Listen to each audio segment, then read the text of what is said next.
Hi guys, how have you been? I've been doing great, filling my days with pretty much nothing. I hope you've been really well.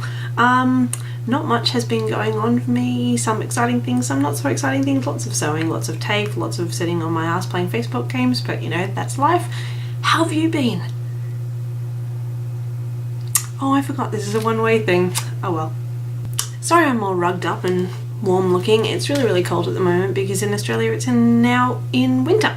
So it's getting really chilly, especially at night. And this is my brand new jacket. I only just bought it. It's really warm and lovely and stuff. And it's also reversible, so I can actually have this pattern on the outside and black on the inside, but I haven't done that yet because this is really nice fleecy material, which is lovely to have against you, and this isn't the fleecy material, so it wouldn't be quite so snuggly. So this is the nice way, and I'm warm and stuff. Also, look, my hair's growing back. I've got like hair. It's getting there. Anyway, so today I'm going to do a bookshelf scavenger list, which was originally done, or at least I found it, by Jurassica, who has just finished her bookshelf scavenger hunt.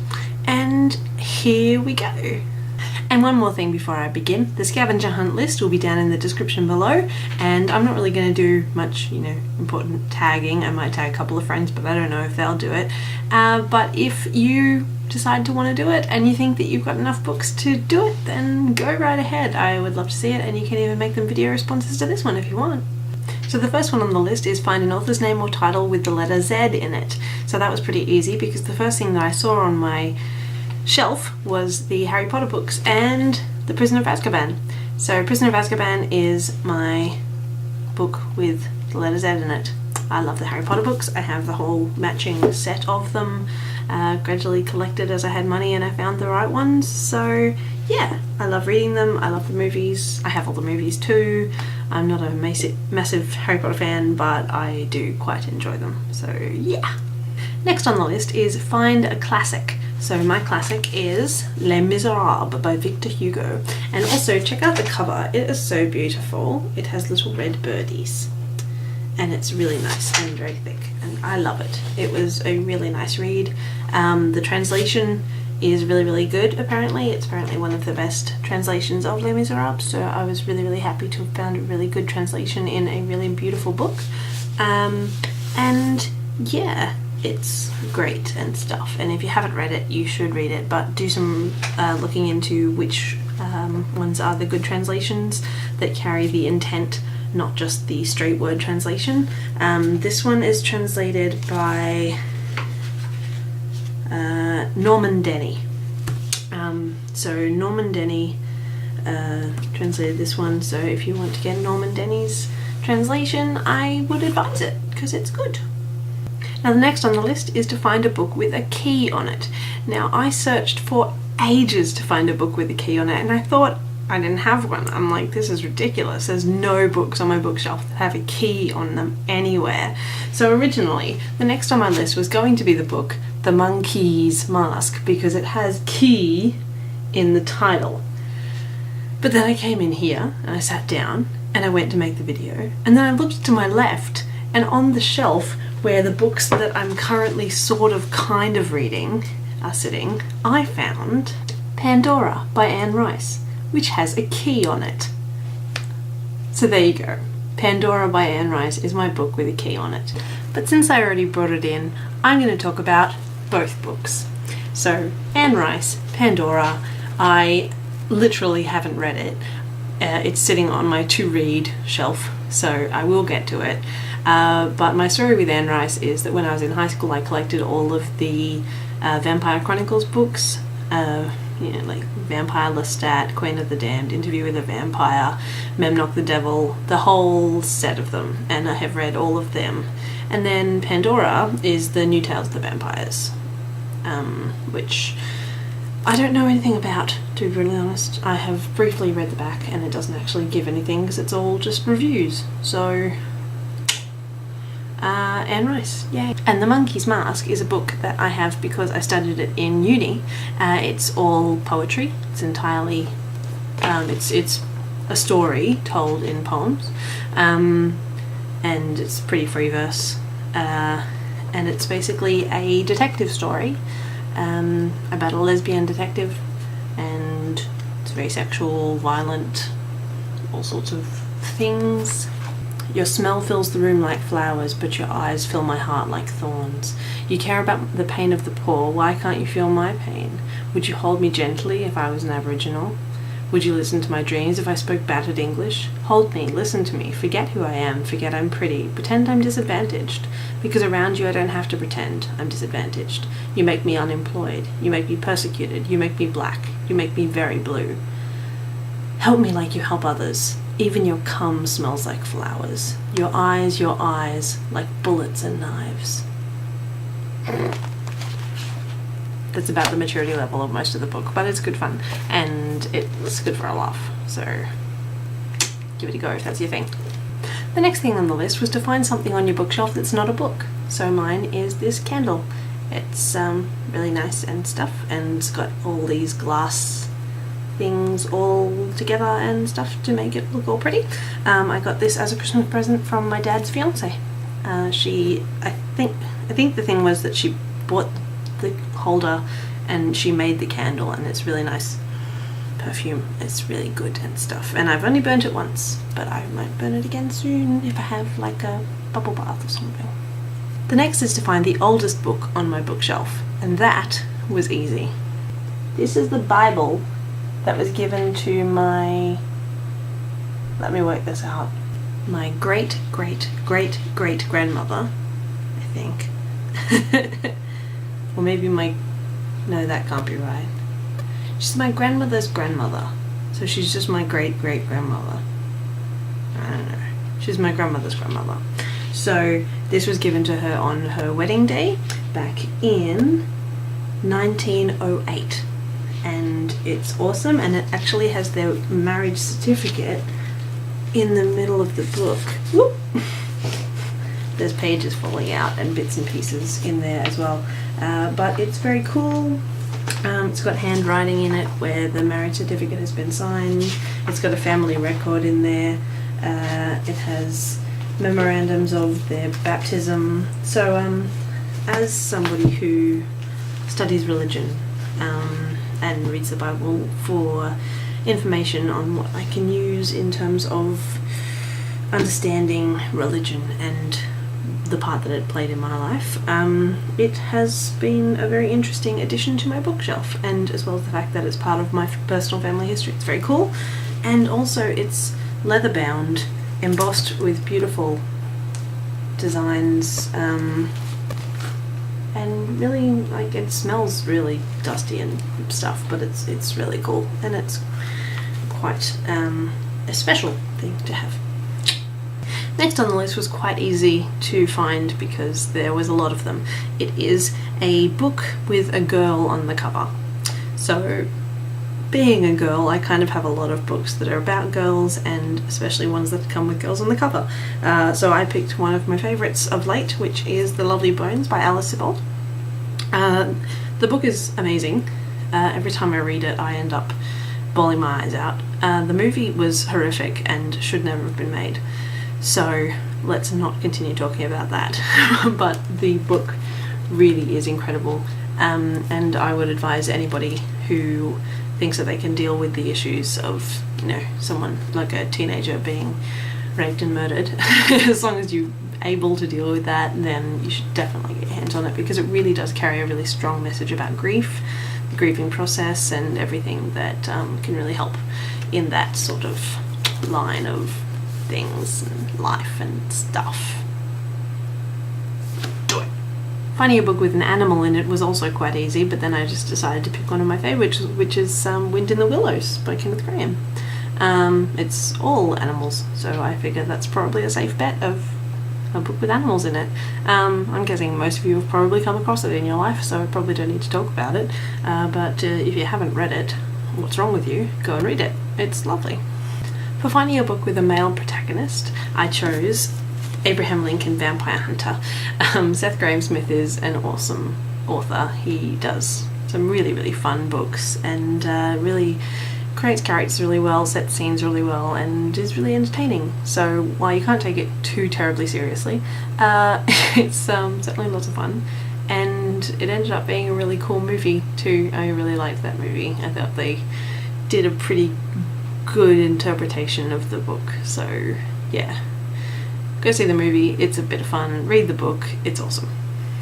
Finding a book with only words on it was a little difficult because I don't have any books that didn't have any graphic image on the cover at all, other than the text, other than old books that don't have images just because they're old.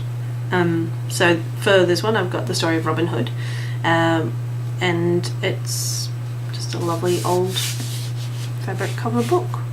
It's nice and it smells like old book, and it has beautiful illustrations like this one. Finding a book with illustrations in it was also really easy because I kind of collect children's books, but I wanted to pick one that wasn't a children's book, so I chose another Seth Graham Smith book, Pride and Prejudice and Zombies. I love Jane Austen. I love Pride and Prejudice. I always have. I grew up loving Pride and Prejudice, and I have actually kind of become a collector of Pride and Prejudice. I have like 5 or 6 copies of it. So having Pride and Prejudice and Zombies in my collection is pretty fun, and it has these really, really awesome, very kind of graphic images, such as this one, where with the graphic comment on it is, one of her kicks found its mark and Darcy was sent into the mantelpiece with such force as to shatter its edge. And the image shows Elizabeth giving Darcy a good roundhouse kick to the face. The next one on the list is to find a book with gold lettering, so I have picked Schindler's Ark. So the title is in gold lettering. And this is a book, it's really old and ripped and stuff. It hasn't been treated very carefully in its years. I've been looking after it, I promise, but those who owned it before me, not so much. So this book, I haven't actually ever finished. I really did try to read it a while ago, but I got to a certain page where there was a particular scene that impacted me quite significantly, and I couldn't continue. So this is on my to finish list. I don't know where I got up to in it. I'll just be starting again when I get around to reading it again, and yeah, hopefully I can get through it, because I'm sure it's an amazing book. There's a reason it's been recognised over such a long amount of time as a significant story that needs to be known, so yeah. And then along the same theme, the next one on the list is to find a diary, true or fictional, and I've got The Diary of Anne Frank. It has no title on the front, but the title is on the side, Anne Frank's diary. And yeah, I have read this, and it is very devastating, but really, really good, and really does kind of show into the life of this amazing young lady. So worth a read if you're interested in the story of Anne Frank, beyond the, news articles about whether or not she was a believer. Next on the list is to find a book by somebody with a common name. So I have picked Michael Connolly, and it's actually 3 books in one. It has the story The Black Echo, The Black Ice, and The Concrete Blonde, none of which I've read. This has been sitting unused on my bookshelf ever since I was given it, mainly because crime fiction isn't really an area of interest for me, but maybe someday I'll read it. I don't know, maybe. Apparently they're good. Don't take my word for it. But yeah, he's pretty acclaimed as a crime fiction author, so if that's your thing, read it. The next one was a bit hard to find. It was to find a book with a close-up of something on it, and I don't really have many books with close-ups of things on them. The closest I could get was this one, which is Agatha Christie's Sparkling Cyanide. It has a champagne bottle and the cork flying out, which I guess is a close-up of that.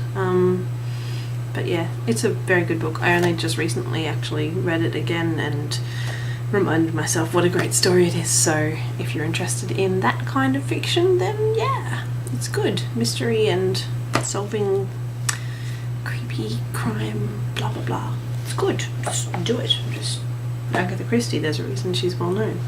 Now this next one is actually the only one that I am doubling up with Jurassica on and picking the same one as she did, and that is to find a book on your shelf that takes place in the earliest time period, and for that I'm including the complete works of William Shakespeare. I'm really not sure whether this is the right answer or not. I looked over all my books trying to work out if there was any that happened before then, but I don't know enough about them to know.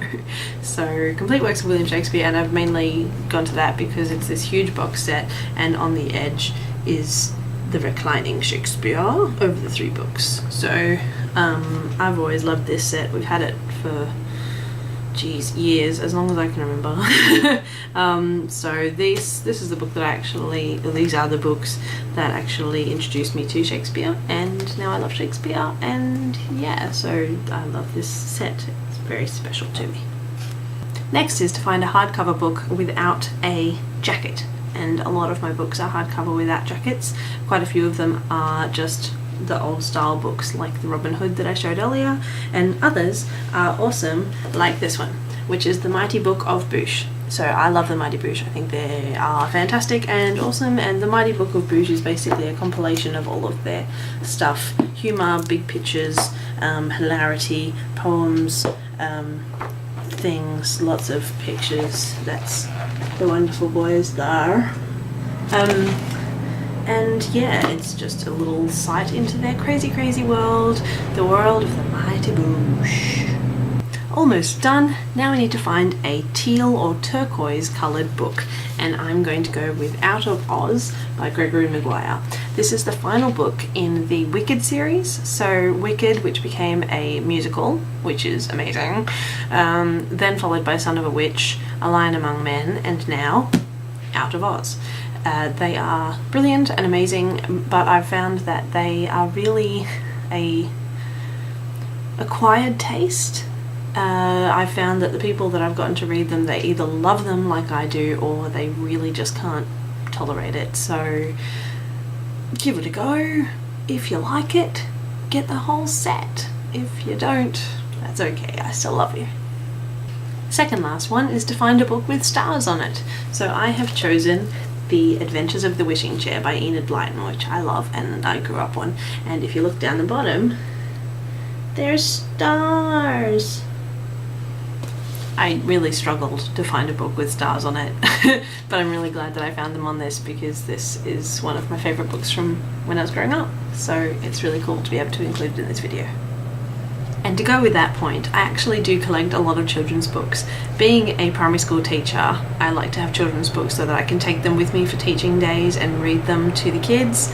And having a whole heap of children's books at home just kind of helps to keep my imagination young and alive, and I really love to collect them. So the last thing on the list is to find a non-young adult book, and normally people would be then picking an adult book to be non-young adults, but I've gone in the opposite direction and picked a kid's book. So I picked out of my large selection Hattie and the Fox by Mem Fox and Patricia Mullins. It's a beautiful book. The story is really lovely. I remember it from when I was a child, and I just recently bought it at the bookshop because I had a flashback when I saw it. I'm like, wow, I haven't read this book in so many years. The illustrations are really, really beautiful. It's like it's made out of crepe paper, just overlaid over each other, so it's really quite unique. This kind of rough creation of the images, like very ripped paper kind of texture, and the story is really cute, and Mem Fox is an amazing author. You should check her out if you don't know who she is. So that's Hattie and the Fox, and that's the end of my bookshelf scavenger hunt. I hope you enjoyed it, and that's about it for today. Right now I have a whole pile of crap behind me because I'm doing a whole heap of sewing stuff at the moment, so maybe the next video I might do a showcase of my latest sewing creations and let you see the madness of my sewing world. But until then, I will see you next time. Subscribe if you like it, and I'll see you again soon. Bye!